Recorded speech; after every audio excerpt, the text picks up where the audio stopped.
कैसे कर सकता हूँ? वक्त बेटा हुआ तो तू अब दोस्ती के कारण ईमान से कतराएगा। वाह, लेकिन मैं मेरा इंसाफ मांग के रहूंगी। मैं पंचायत बुलवाऊंगी। मुझे इंसाफ चाहिए।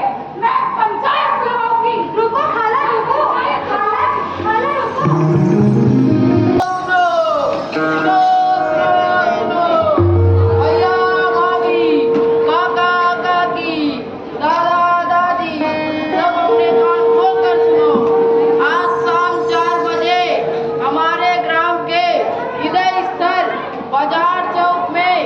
पंचायत सभा होगी जिसमें सभी की उपस्थिति अनिवार्य है। हो सुनो सुनो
भाई चंदूलाल, आप अपनी बात रखिए।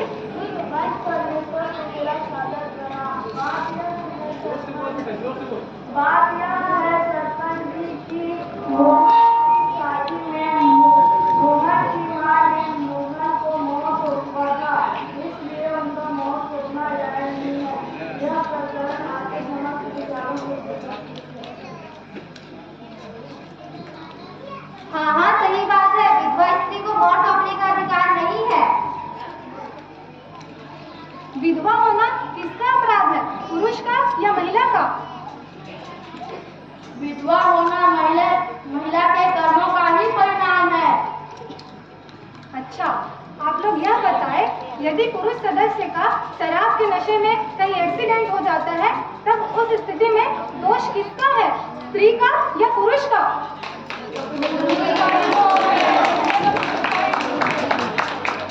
अच्छा ठीक, अब आप लोग ये बताइए कि यदि मोहन की माँ पहले खत्म हो जाती, तब उस स्थिति में उसका पिता मोहन की शादी में संधि में करता कि नहीं करता? जरूर करता, वो तो हमारा जान है। अच्छा ये भी ठीक है। आप लोग यह बताएं, यदि मोहन की माँ पहले खत्म हो जाती, तब उस स्थिति में मोहन की बहन की शादी में मोहन के पिता कन्यादान करता कि नहीं करता? जरूर करेगा। तो अब आप लोग ही बताइए, जब पत्नी के ना होने पर पति समधी भेंट कर सकता है, कन्यादान कर सकता है, तो पति के ना रहने पर पत्नी अपने बच्चों का मौत भी नहीं सोच सकती।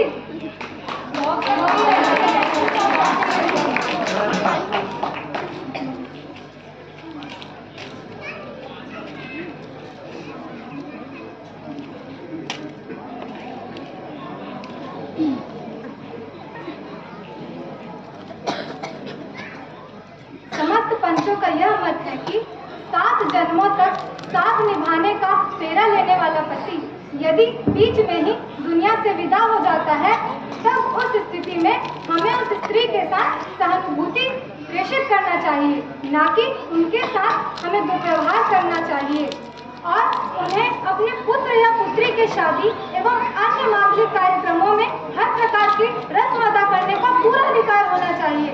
उन्हें किसी भी प्रकार से प्रताड़ित करना यह संवैधानिक अपराध है एवं हर प्रकार के कार्यों में उन्हें समान सम्मान एवं अधिकार होना चाहिए। इसी के साथ आप सभी कृपया शांति बनाए रखें।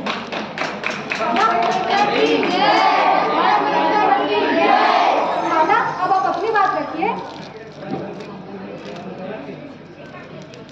पंच परमेश्वर की जय। पंचों, मैंने सुना है कि पंचों के मुख से हिंदुओं का भगवान और मुसलमानों का खुदा बोलता है। पंचों, मैं आप सभी के सामने अपने लिए इंसाफ मांगने आई हूँ। पंचों, आप सभी जानते हैं मेरे भांजे जुम्मन के सिवा मेरा इस दुनिया में कोई नहीं है, लेकिन जब से उसका निकाह हुआ है, उसकी जोरू आई है, उसने मुझे तन रखने के लिए कपड़े तो बहुत दूर की बात है, खाने के लिए 2 वक्त की रोटी भी प्यार से नहीं खिलाई और ऊपर से मैंने अपनी सारी संपत्ति उसी के नाम कर दी है। अब आप ही बताइए पंच परमेश्वर, मैं कैसे रहूं, कैसे जीऊं? आप मेरा इंसाफ कीजिए पंच परमेश्वर, मेरा इंसाफ कीजिए। जुम्मन जी, आपको अपने पक्ष में कुछ कहना है? कहने की बात ही क्या है सरपंच महोदय, खाना खाने पीने के अलावा महीने के और रुपए मांगती है। मैं कहाँ से इनको पैसे ला दूंगा? इनकी जमीन जायदाद से इतनी आमदनी नहीं होती कि कुछ बच सके, और जो कुछ भी बचता है वह इनकी तबीयत में चला जाता है। अब आप ही बताइए, मैं कहाँ से इनको और पैसे ला कर दूंगा? जुम्मन भाई, यह बताओ, खाला की जमीन जायदाद से प्रति माह आपको कितनी आमदनी होती है? यही कोई 40-50 हजार रुपए। चलो ठीक है। ये बताओ, यदि आप किराए के मकान पे रहते तो आप प्रति माह कितना खर्चा होता? यही 500 रुपए लगभग।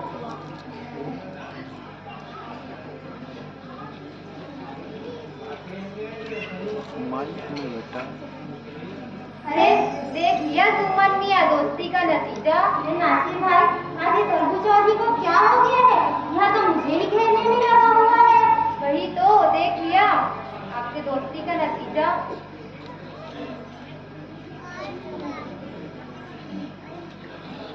मनुष्य गलती करना नहीं चाहता, किंतु नासमझीवश और परिस्थितियों के कारण वह गलती कर बैठता है, लेकिन उसी के कारण से आपसी मनमुटाव हो जाता है। और इसी कारण से इसी को ध्यान रखते हुए समस्त पंचों ने यह तत्कालिक निर्देश देता है कि मकान का 2 हिस्सा किया जाएगा। एक हिस्से में जुम्मन और उसका परिवार रहेगा और दूसरे हिस्से में खाला रहेगी, जहाँ पर जुम्मन और उसके परिवार का कोई दखल नहीं होगा। और साथ ही जुम्मन मियाँ खाला को प्रति माह 3000 रुपए खाने पीने कपड़े दवाई आदि के लिए देगा। यह व्यवस्था अस्थायी रूप से की गई है। 1 वर्ष पश्चात इस पर पुनः समीक्षा की जाएगी, क्योंकि समय के साथ साथ आपसी मनमुटाव कम होता है, क्योंकि दिलों का जख्म भी तो भरता है। 1 वर्ष पश्चात यदि खाला और जुम्मन मियाँ की पत्नी के बीच आपसी समन्वय हो जाता है, तो उस स्थिति में वे आपस में पुनः मिलजुल कर हंसी खुशी एक साथ रह सकते हैं। इसी के साथ आज का पंचायत यहीं पर समाप्त किया जाता है।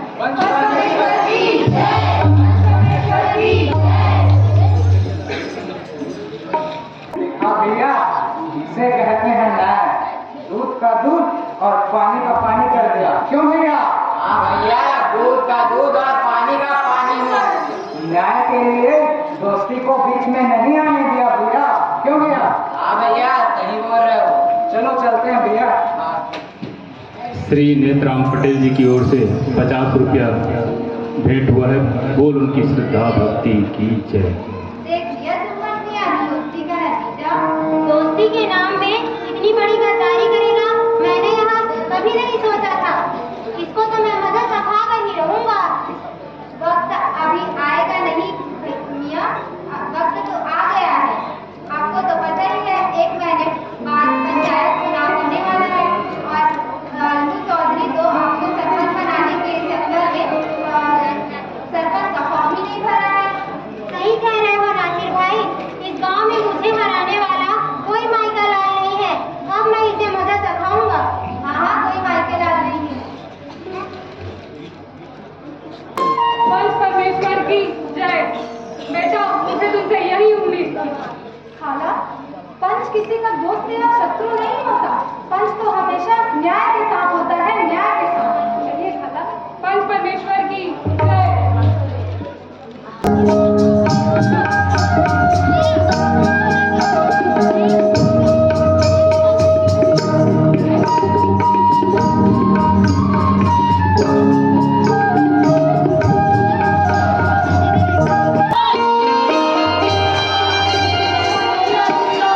जिंदाबाद जिंदाबाद। हमारा सरपंच कैसा हो? जुम्मन भैया जैसा हो। हमारा सरपंच कैसा हो? जुम्मन भैया जैसा हो। जुम्मन भैया जिंदाबाद। जिंदाबाद जिंदाबाद। जुम्मन भैया जिंदाबाद। जिंदाबाद जिंदाबाद। जुम्मन भैया जिंदाबाद। जिंदाबाद जिंदाबाद। मुझे लगता है कि तुमने सरपंच का कच्चा नाम करके अच्छा नहीं किया। नहीं सावित्री, जुम्मन अभी मुझसे थोड़ा नाराज है। मैं उसे अच्छी तरह से जानता हूँ। समय के साथ सब ठीक हो जाएगा। बस थोड़ा सा सब्र रखो।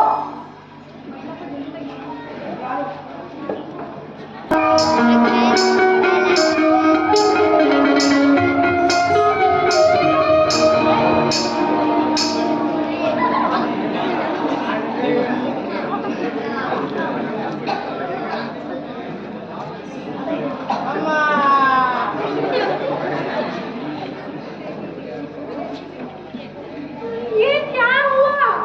ना जाने हमारे घर को किसकी नजर लग गई है। हे प्रभु, ये क्या क्या हो रहा है? ओ जी सुनते हो? कहाँ हो? क्या हुआ सावित्री? देखो देखो हमारे हीरा को क्या हो गया है। हे भगवान, ये क्या हो गया? हीरा क्या हो गया? हीरा के क्या हो गया? अलगू भैया, मुझे तो लगता है आपके साथ हीरा को किसी ने जहर दे दिया। नहीं भाई, पर हमारे हीरा को कोई क्यों जहर देगा भाई? मुझे नहीं लगता। मुझे तो ऐसा ही लगता है। क्यों जहर देगा?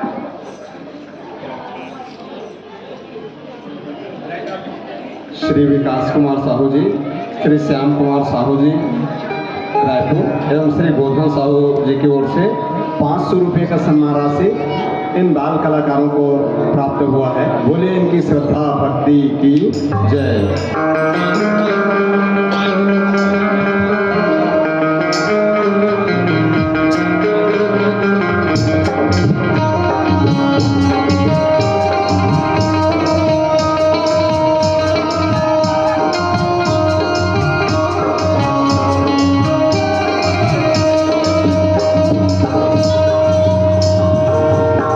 अरे तुम्हें कोई अक्ल वक्ल है या नहीं? जब देखो तब बस दही खाते लेकर बैठ जाते हो।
इसमें सोचने की क्या बात है चौधरी?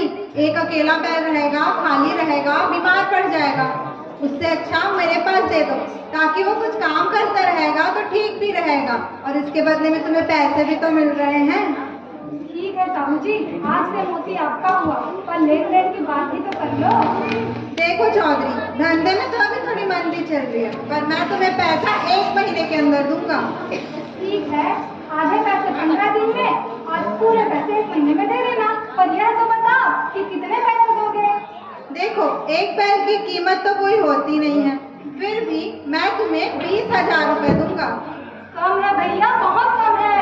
देखो चौधरी, तुम्हारे हमारे घर में कोई फर्क है क्या भला? बैल तुम्हारे घर रहे या हमारे बात तो एक है, तुम यह समझना कि बैल तुम्हारे ही घर है। चलो ठीक है भाभी जी, आज से मोती आपका हुआ। ठीक है, चलता हूँ साहू जी, राम राम राम राम। राम राम भैया, राम राम।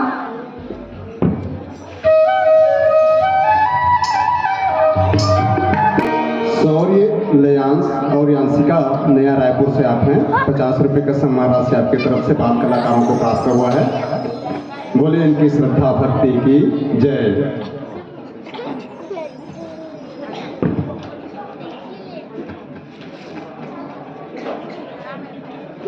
सामान लो, सामान लो, चलो जल्दी करो। चल चल चल।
पिछले 15 दिनों से 4 बार शहर से लाना ले जाना कर रहे हो।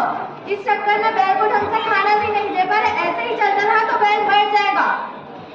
चिंता मत करो, बड़ा मजबूत बैल है। अगर अभी नहीं कमवाऊंगा तो तुम्हारे लिए कैसे लूंगा भाग्यवान। यह अंतिम खेप है, रात तक लौट आऊंगा, तुम चिंता मत करो। ए चल।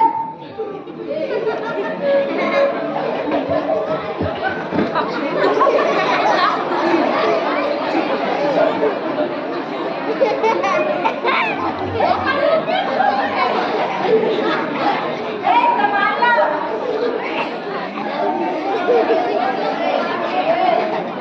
ए चल।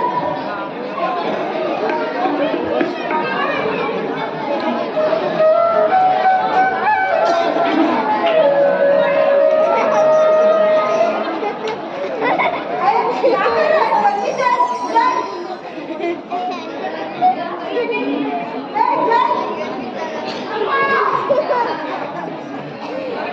हे भगवान।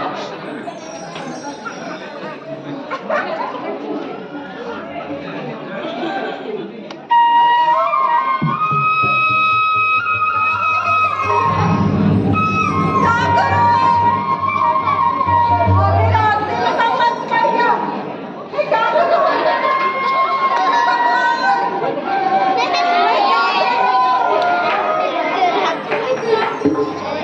भूत पिशाच निकट नहीं आवे, महावीर जब नाम सुनावे। भूत पिशाच निकट नहीं आवे, महावीर जब नाम सुनावे। भूत पिशाच खजाना चल चल चल।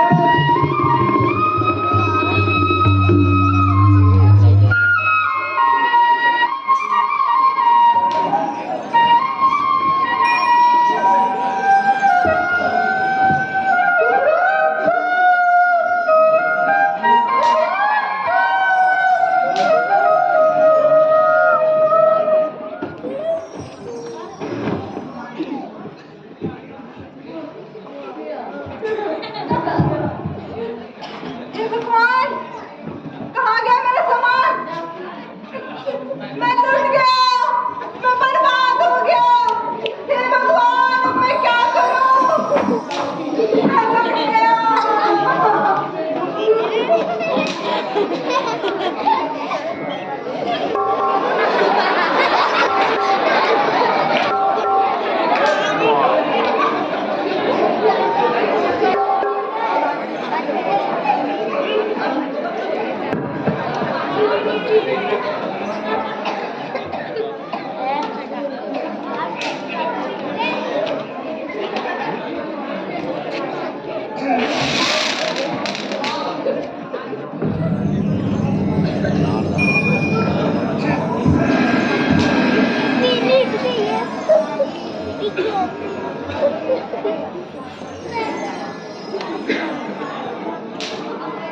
लो, इसे कहते हैं सर मुनाते ही ओले पड़े। राम राम साहू जी, राम राम। राम राम चौधरी। क्या हुआ? आज 20 दिन हो गए। आपने तो 15 दिन में मुझे आधे पैसे देने का वादा किया था ना। कैसे पैसे वाला मरे हुए बैल के भी कोई पैसे मांगते हैं? पैसे मांगते हुए तुम्हें शर्म नहीं आती? कैसी बात करती हो भाभी जी? आप लोगों ने जो वादा किया था, मैं वही तो कह रहा हूँ ना। एक तो मरा हुआ बैल बेचते हो और ऊपर से पैसे मांगते हो, ये कैसा वादा है? तमीज से बात करो साहू। मैं अपने अधिकार को मांग रहा हूँ, किसी से भीख नहीं मांग रहा। अरे नहीं दूंगा, क्या कर लोगे? तुम्हारे एकता गाड़ी को खींच कर ले जाऊंगा, क्या समझते हो? हाथ तो लगा कर दिखाओ।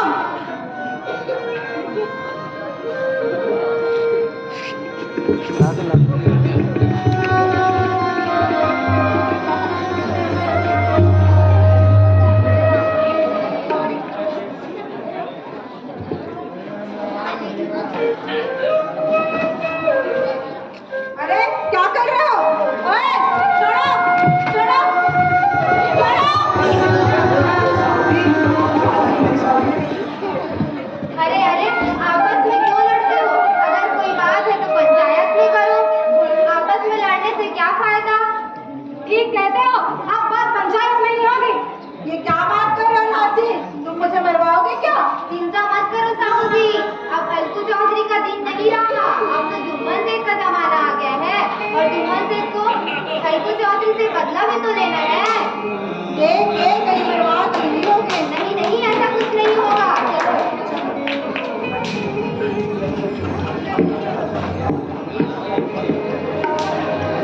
चलो राम के हृदय स्थल बाजार चौक में ग्राम सभा होगी, जिसमें सभी की उपस्थिति अनिवार्य है। हो सुनो सुनो सुनो। यह पंचायत है, लोकतंत्र के न्याय का मंदिर। यहाँ फैसला नहीं, न्याय होता है, न्याय। क्योंकि पंच के मुख से परमेश्वर बोलता है, क्योंकि पंच के मुख से परमेश्वर बोलता है।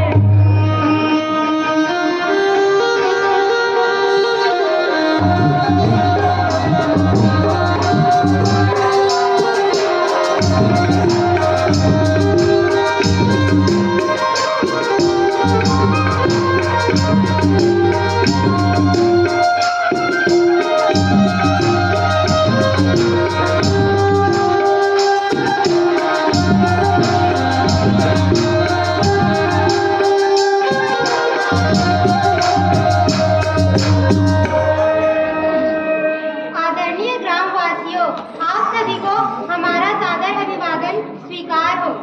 हाँ तो अलगू चौधरी, आप अपनी बात कहिए। पंच परमेश्वर को मेरा सादर प्रणाम। महोदय, बात यह है कि मैंने अपना एक बैल साहू जी को 20,000 रुपए में बेचा था और उन्होंने 1 महीने में पूरे पैसे और 15 दिन में आधे पैसे देने का वादा किया था और अभी तक अपने वादे से मुकर रहे हैं। अब यह पक्ष आपके और न्याय के लिए प्रस्तुत है। महोदय, मुझे न्याय चाहिए, न्याय। साहू जी, आपको अपनी सफाई में कुछ कहना है? इसमें कहने की क्या बात है सरपंच जी? एक तो मरा हुआ बैल बेचता है, ऊपर से पैसे मांगता है। आप यह बताइए साहू जी, आपने बैल को कितने दिन पहले खरीदा था? यही लगभग 20 दिन पहले खरीदा था। और एक दिन में कितनी बार शहर ले जाते थे बैल को? एक तो बावजूद। और जिस दिन बैल मरा, आप उस दिन बैल को कितनी बार शहर लेकर गए थे? हाँ, उस दिन तीसरी बार थी सरकार। इसीलिए बैल मर गया। साहू जी, पता नहीं सरपंच की कुर्सी में बैठते ही पता नहीं लोगों को क्या हो जाता है। मुझे तो सब कुछ गड़बड़ होता हुआ दिख रहा है नासिर। यही तो मेरे भी समझ में नहीं आ रही। परिस्थितियों का अवलोकन करके सर्वसम्मति से सभी पंचों ने यह फैसला लिया है कि साहू जी जो कह रहे हैं कि अलगू चौधरी ने उन्हें बीमार बैल भेजा था, वह असत्य है। क्योंकि बीमार बैल 20 दिन तक शहर से सामान लाना ले जाना नहीं कर सकता। अतः साहू जी अलगू चौधरी को अभी के अभी उनका पूरा पैसा भुगतान करेगा। इसी के साथ आज की पंचायत की कार्यवाही यहीं पर समाप्त की जाती है। पंच परमेश्वर की जय। पंच परमेश्वर की जय। तुमने तो मुझे मरवा ही दिया नासिर। अरे साहू जी, मेरा सोच गलत था। वास्तव में पंच के मुख से परमेश्वर बोलता है। आज मुझे अच्छी तरह से समझ में आया है। पंच परमेश्वर की, पंच परमेश्वर की। जोरदार जुम्मा मेरे भाई। मुझे माफ कर दो भाई, मुझे माफ कर दो। मुझे यह नहीं पता था कि इंसाफ की इस कुर्सी पर बैठकर कोई न्याय करने से कतरा सकता है। मुझे माफ कर दो भाई, मुझे माफ कर दो। समझ लो, मुझे पंच परमेश्वर पर पूरा विश्वास है, मुझे न्याय पर पूरा विश्वास है। अलगू बेटा, जुम्मन बेटा, खाला, आप भी मुझे माफ कर दीजिए। अब मैं सब समझ गया हूँ। आप हमारे साथ चलिए। मुझे माफ कर दीजिए खाला, मुझे माफ कर दीजिए। मुझे भी माफ कर दीजिए खाला, मुझे भी माफ। चलो बेटी, घर चलो। अल्लाह है ना सबका मालिक, वह सब देखता है और सच्चे दिल की पुकार सबकी सुनता है। पंच परमेश्वर की जय। पंच परमेश्वर की जय। यारी को मन को पुकारा, यारा तेरी यारी को मन को पुकारा, याद करेगी दुनिया तेरा मेरा अफसाना,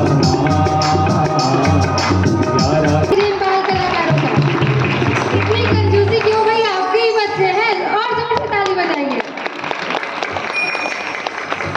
इस नाटक में हमने देखा कि न्याय सर्वोपरि होता है, ना कोई पद बड़ा होता है ना कोई आदमी बड़ा होता है, न्याय सबसे बड़ा होता है। इसके बाद हम देखेंगे चुरकी मुर्की नामक एक छोटा सा नाटक, जो बहुत ही मनोरंजक नाटक है, छत्तीसगढ़ी का नाटक है। आप सबने अपने स्कूल के टाइम में इसको पढ़ा भी होगा। हम सब जानते हैं कि हम प्रकृति को जो देते हैं, प्रकृति हमें उसका प्रतिफल जरूर देती है। बचपन में हमने ऐसे कई निबंध लिखे हैं कि जो प्रकृति की रक्षा पे, पर्यावरण से संबंधित है। तो इस नाटक में हम देखेंगे पर्यावरण के प्रति प्रेम और छत्तीसगढ़ी ग्रामीण परिवेश से संबंधित कुछ झलकियाँ। तो आप सभी के सामने प्रस्तुत है चुरकी मुर्की नामक नाटक, जो